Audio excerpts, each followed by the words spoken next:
start? Let's do it. Let's go. Hey guys, we are talking about our side hustles, Instagram. And first of all, we wanted to say thank you to Extra Space Storage. They brought us together and we're here with the whole team. So there will be people behind the scenes that will ask questions. So that's who's here. Don't freak out if someone just like pops up their voice behind the camera. And then after later, we're gonna share our top 5 tips for you guys to do your Instagram side hustle. So Ashley and I, we met, gosh, it's been a little over 3 years ago. Yeah. We worked together at a local company. I was doing social media. And I was doing furniture merchandising. But we were like in the same cubicle area and we started working together. Should we tell them the truth? Elizabeth did not like me when she first met me. I was pregnant with my son, and I don't know why you didn't like me. Oh, I think you didn't like me. What? Do you really think that? Yeah. You told me later. Ashley was really wrapped up in herself and her pregnancy. It's fine. Everybody is. Anyway, we became really good friends after she got back.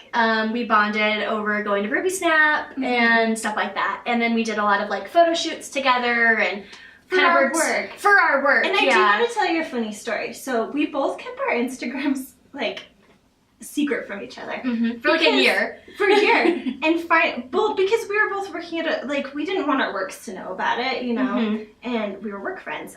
So one day I found hers, and so I sent her a message, and I was like, "Can we just talk about our Instagrams now?" And the truth about that is I actually found Ashley's Instagram like 6 months earlier, and I never told her. And Ashley would be like, I have this friend, and she would ask me her questions, and I would just give her advice. So like that's how we met. So we don't work together anymore, but we're still friends. But we're still friends, which is awesome. Yeah. So I'll talk a little bit about how I got started. So my Instagram account, Ice Cream for Dinner, I started because I was a social media coordinator at this company, and I feel like I was kind of doing that fake it to make it type of thing. And so I had been given the opportunity to work with influencers, and I just decided, I was like, I kind of need to know what it's like from the other side. And so I just randomly was like, okay, I'll start an account. I came up with Ice Cream for Dinner. It's kind of like a personal type of thing where it's like, that's how I deal with my feelings. So it's literally like, I eat ice cream for dinner when I'm upset. Yeah, and that's how I came up with the account. And I didn't realize that like people would love that handle so much. It's like, cute. I get compliments on it all the time, and so I'm really glad that I picked that name. But I chose to do graphic tees because I just like love humor, and so I do graphic tees. I was doing flat lines at first, but then I got braver and got in front of the camera just earlier this year for the first time, and I've loved it. So okay, and why I started my Instagram. So I started when my son was like 6 months old, and honestly, it's always started because I wanted to be home with him. Like, I loved my job, but working 9 to 5 with the little one, everybody knows it's tough. So my Instagram was always like my means to an end to like stay home with my son. And I'm an interior designer. I've always worked with furniture. I love it. So now you guys get to see my house. Awesome. So Ashley, how do you think you've distinguished your brand from other influencers? Okay, that is a hard thing because you, as a tip to everybody, you need to find your own like look. So I am all about I'm all about color pink. I'm super feminine, glam look. So I have a signature look, and I feel like that's what's set myself apart. Should we say hi to some people? Oh yeah. Hi, all that is simple. Thanks for joining. Misty Sage Design and Wedding Stella.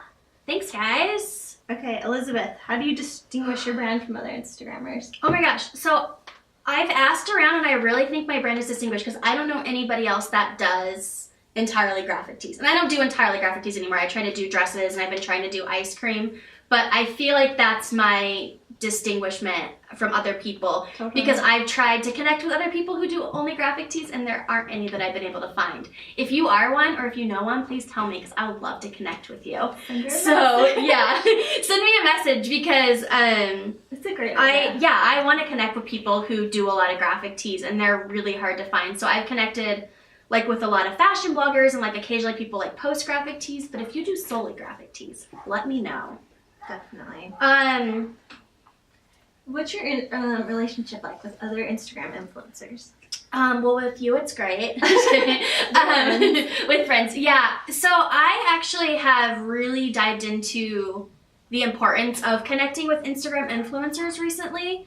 I actually just got a new roommate who's a creative producer, and she knows a lot of influencers. So last weekend, I did a shoot at a pumpkin patch with a couple other girls, and it was so fun. It was just like meeting other people. It's really cool to be able to talk to people who get it. Because a lot of people, you have to, like, explain Instagram. They don't really get it. They don't, you know, like... totally different than, like, a normal night. For sure. Like, when Ashley and I talk, we can just, like, spitfire about things, and we don't have to explain. And so I think, for me, I think it's really, really important to build those networks, to connect with people, join the Facebook groups, and just, like, support each other. You're not competing. You're, like, friends. Yeah, totally. You're just the same community. It's great. Yeah. Do you have any thoughts to add on that? No, I think we should go to the next question. But before we do that, we'll give some shout outs to @AMG_1419. Ooh, from London. How cool. And then we have from Brazil, NANEVF. Hi. And Mama Ellie. Thanks for joining us, guys. Thanks, guys. Okay, so something people might be surprised to know about influencers' lives. Number one, you get a lot of packages, which means a lot of trash. Like, I'm breaking down boxes all the time. I don't know if people would know that. And also, there's so many opportunities. Like, it's really an exciting time to be an influencer because brands are opening up their budgets to, like, this new way of advertising. Honestly, there's no better time to be an influencer than right now because it's getting bigger, it's getting more exciting. So if you're small and you're trying to grow, I just want to, like, encourage you, like, keep going at it because, like, the sky's the limit. It's so exciting. It's true. Do you have anything you want to say on that? Yeah, well, just like, if you guys have just joined us, just a reminder that we're talking about our side hustles.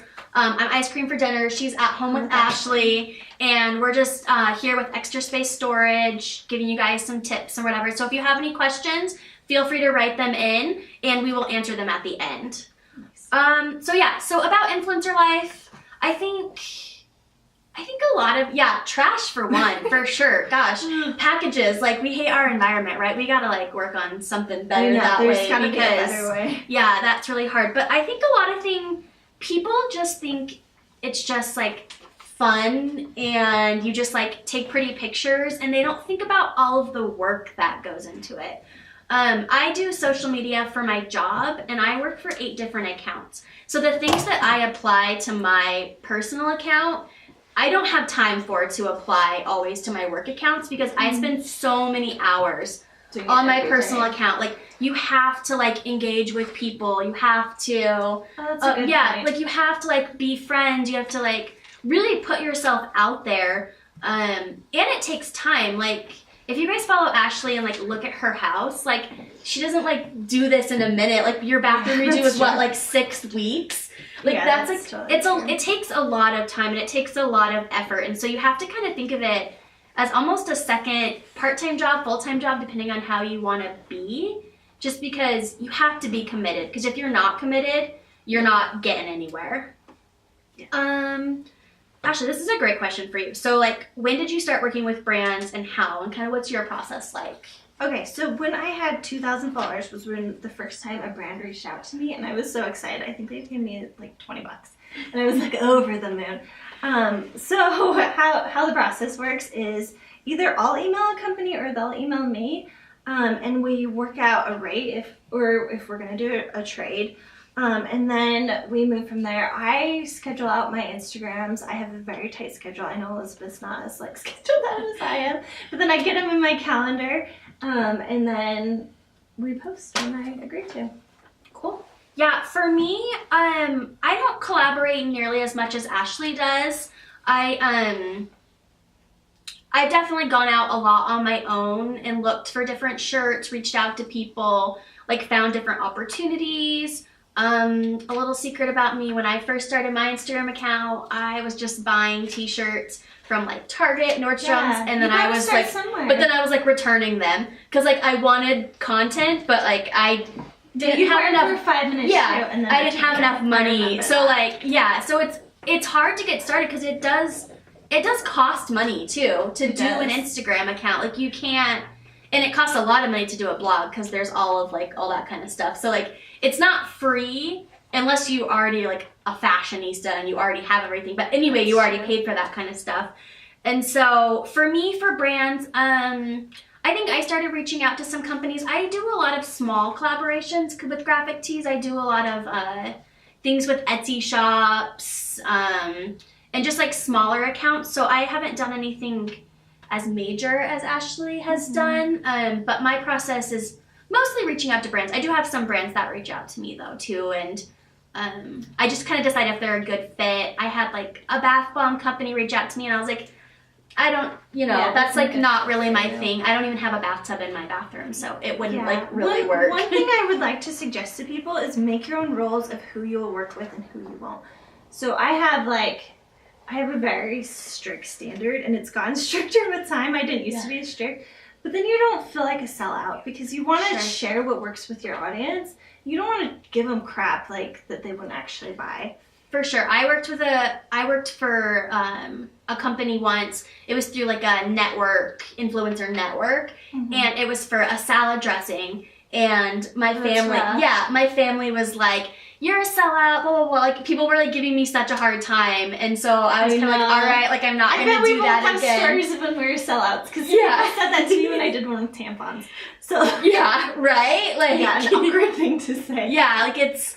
So you just you have to pick your niche and stick with it. And I understand that a lot of people they want to gain more money, more followers, more engagement, but you have to be true to yourself. And I kind of hate this word, but you have to be authentic. Yeah, you have to. It's like a buzzword. Such a 2017 word, but. And okay, I want to say one of the things about working with brands is don't be afraid to reach out to people. I've worked with companies and doing trades, and then I've had crazy opportunities with companies. Yeah. Because now they know who I am.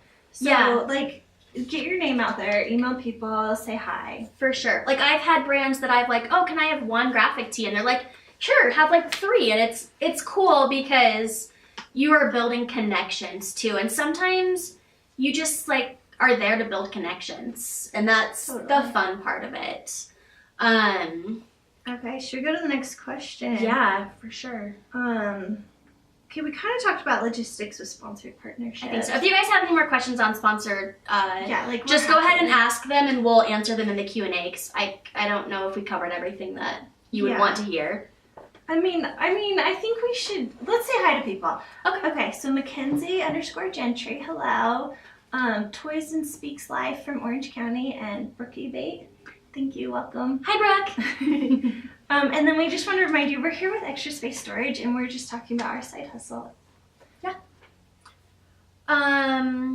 Cool. So I'll talk a little bit about how I learned how my content resonates with people. Okay. That was really, really tough for me. So I've been through this whole process of how much my Instagram has changed. When I started my Instagram, I always did graphic tees, but at the beginning I did flat lays, and they were on this wood floor of that apartment I was living in at the time, and it was pretty ugly. So I got through that, and then I was like, this isn't what I want. So then I ended up kind of switching to more a white theme, and I thought that was hard to stick with. And so then I moved to more color, especially when I started wearing the clothes myself. I didn't really want to stick with a particular color, but I learned very quickly that my followers want to see me wearing a graphic tee that they can read, that's funny, with my face, with my hair done perfectly, and I'm smiling. Those are my pictures. That's really specific. Yeah, it is really specific, but nowadays if I post a flat lay, they don't do as well. If I post myself in a dress, they do okay, but not as well. My followers want that humor. They want that humor on my graphic tee. Yeah. And they want me to smile. They want me to face the camera, and they want me to smile. Yeah, so one thing I'm going to suggest to influencers that are tuning in is go through your feed and make a list. Say, Elizabeth is in a graphic tee, I have 200 likes. Elizabeth does a flat lay, I have 100. And then you see the numbers, and it will literally tell you what is performing better. For sure. So yeah, like my dogs do well, my son does well. Dogs always do well. And then Pink does well too. So when I first started out with Instagram, I posted like everything. I was like, whatever makes me happy in my house, I just posted. And then after a while, I was like, my feed is ugly. So I would like squint and look at my feed, and I would see what like kind of popped out to me that I liked, and it was pink. So I went from there, and it's a lot of white, it's a lot of pink. I am so picky with my pictures. My poor husband, like when we were vacationing, I'm like, I can't take a picture in front of this building because it's the wrong color. Like, I live my feed, which is embarrassing, but it's my life. It's how I make my money now, so. Which I think is hilarious. That just made me think of like the Instagram husband video, because like, I know, you totally have an Instagram husband. But he's good at photography, so I'm like, please. Your pictures are great. And Ashley takes a lot of her own pictures too, like on a tripod with a remote. She's so talented at that. I don't do that as much because my husband doesn't, that's true. I used to before I did this full time. Yeah, and they were so good. Let's go into the tips. Okay, yes. 5 tips. Okay, this is what you've been waiting for. Yes, these are like gonna wrap everything up because I feel like a lot of it we've already said before too. So the very first tip I'm gonna give you is content. And like I said before, content is king. You have to have good, clear pictures to do this. So good hashtags too, and good Instagram stories. It's become so huge, especially for me. Like, I have a ton of swipe ups through my Instagram stories so I can get traffic to my blog, traffic to other brands as part of our partnerships. So, yeah, content. I think, and a lot of, like what you said, a lot of secrets that people don't know is that to swipe up, like Ashley's saying, you have to have a business account, and I believe you have to have 10,000 followers, which isn't really published. But if you try to do that before 10,000 followers, you won't be able to. Yeah. And one thing with content I also wanted to say is I produce a few videos on my own. That has also been really big for me. So, like, there's just a lot of different things you can do. Yes, video is where it's at, and Ashley's videos. I try, but yeah, but you make them yourself too, and they're like, they do really well. So I think that's really impressive. So I think the next one that's really important is consistency, and I think when I think about consistency, that's a huge difference between Ashley and I. We started our accounts at the same time, but Ashley's pretty much posted every day since she started, you know, and I think that has a big difference with her why and with my why, is because I put a lot of focus still into my job, and I don't always put all my focus in my Instagram account, and I think that's why you have, what, like 55, 60,000 followers more than me, is because I have a schedule. I have a really tight schedule. I post every day, almost the same time. So and I like, it goes to show, like, it's a huge, it's a huge likes difference. You more if you post every day, which is like inconvenient, but like that's life. And kind of around the same time too. Yeah. Like, you kind of gotta find out what time of day is working for you, and then and works for you personally and also your followers. But you have to experiment with it too, because I thought that posting at 8 o'clock was a great time for me, and then one day I posted 8 p.m. And then one day I posted at like 2 o'clock in the afternoon, and that post like blew up, and I was like, do you post it too now? I'm still not consistent, guys. I can't even follow my own tips. It and come back. Yeah, I'll let you know. Okay, so engagement's the next one. Engage as much as possible and with purpose. Yes. Oh, it's so important. Like, I have a list of people I'll go and comment on their stuff, because I mean, you never, like, I've had brands reach out to me because I've commented on somebody else's thing. Same. So, like, comment, like, just be friends with people. We've kind of gone over that. We have, and don't be afraid to engage with people's Instagram stories. Like, it gives you the option at the bottom to like write a message. And I love it when people write me, especially when they've written me like multiple times. And I like, you're like feel friendship with them. Yeah, like feel so connected when I know someone actually cares about my stories, because I think sometimes like you have views but you're like, oh, am I just annoying people with my stories? Like, it makes me feel good, so I like to comment and kind of. No, that's a good tip. I don't do that enough. Yeah, for sure. I don't do it enough, but I need to. Like, but I love it. But like I said, Instagram is time consuming, guys. You have to like, and you can't be fake. I do want to say that. Yes. Like, if you're just commenting like, love your top, like, nobody gives a crap. Like, say something personal, like, connect with someone. This can't be fake. Yeah, and read the captions, guys. Read a caption before you comment. If someone posts a pretty picture of themselves but then is talking about something really sad. Like their grandma died? Yeah, and right? You're like, oh, I don't know. Yeah, but like she posts a really good picture of herself, like, don't be insensitive. Read the caption and know what yeah, like I hate it when people are like, oh my gosh, you look so pretty when you're talking about something that's really depressing, which we don't normally do. Yeah, but I've seen it happen. To be super positive, but yeah. So then the next one is collaboration. Guys, collaborate with whoever you can.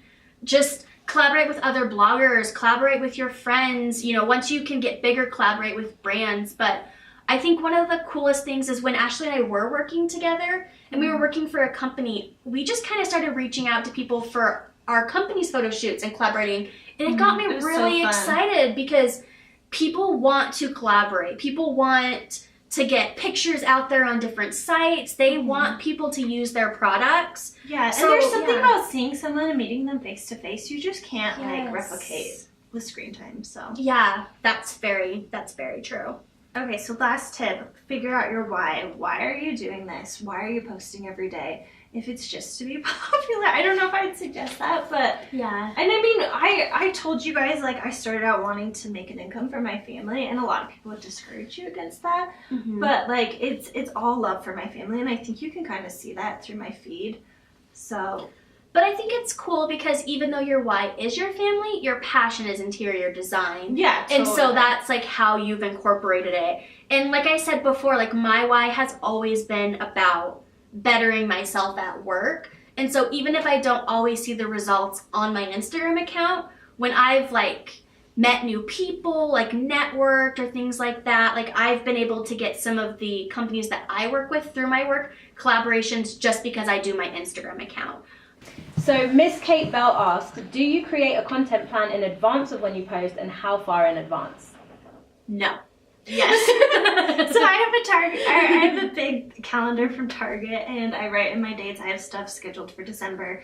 Like once I get something in my schedule, they don't move. Like that's cool. It's blocked in. Yeah. And I do a lot of my Instagram account based on feeling, especially because I do the graphic tees.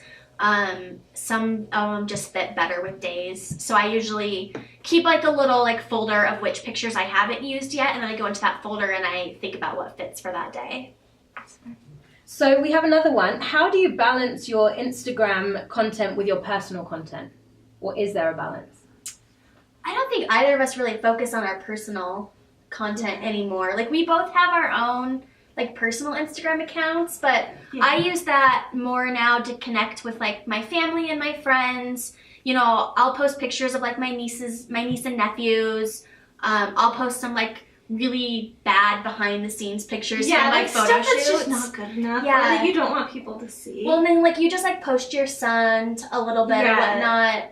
Yeah. Like I don't care as much on my personal account. Like if it's like a blurry picture, but I think it's cute, like I'll post it. Yeah. And it's just my friends and family. I just had a video of my son swearing for the first time. Oh my gosh. It was on my personal one, and it was hilarious. I haven't tonight to go see that. It's funny, but I wouldn't want that on my. So basically, you don't mix your personal life with your Instagram influencer account. No, that's not true because my Instagram account is personal. So, but there's just it's like just there's different. We have guidelines. Yeah, like I won't post my son naked, obviously. That's a great or something like that. No, or sad or crying. I won't post pictures of that. Right. Yeah, Don's always smiling in your pictures. You'd think he's like the perfect angel all the time, he's not. And my house has to be clean. Some people will be like, your house is always clean. No, it's not. I've been to Ash's house and I'd be like, oh, it doesn't look like the pictures sometimes. She says that. No, yeah. Because that's not my life. So. But yeah, no, for sure.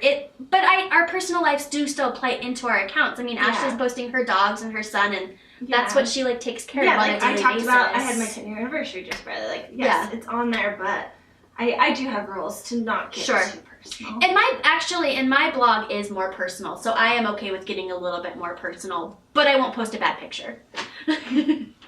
So one that a lot of people probably are wondering, do you think it's possible for someone with no real following to become an influencer in a year? And if so, where should they start? Absolutely. I think... Because we both did it. We both did it, yeah. You can do it. We both started with 0 followers. Yeah. We're both about 2 years old with our blogs. Mm-hmm. You guys can do it. You can do it. Yeah. If you want to start it, start it. Everything that we talked about is just how to grow a following. And the biggest thing is you just kind of have to start somewhere. Yeah, and you're going to experiment. You're in the spaghetti against the wall phase. Like, you're going to see what sticks. And not everything will be pretty and perfect and work great, but you're going to learn. Do you throw your spaghetti against a wall? No, my husband does. I That's don't. funny. Do you? No. I mean, I think I did in college, but not anymore. That's funny. Nobody cares. So let's recap those top 5 tips for everybody, just the headlines. Okay, Elizabeth, read them. Okay, the top 5 tips. So content, creating good content, consistency, pick your schedule and stick with it, engagement, engage with as many people as possible and with purpose, collaborate with anybody and everybody you can within reason of what your niche is, and then have a why. The biggest thing is just to have your why, to know why you're doing it, because there will be days that'll be hard. And like, you need to know, I'm sure like Ashley's why has been her family, so I'm sure that like there's days where it's hard, but then you look at Dawn and you're like, oh yeah, this is why I'm doing this. Totally. So it makes sense. Okay. Are we done, guys? I think we're done, yeah. Thanks. Thank you. Bye. Bye.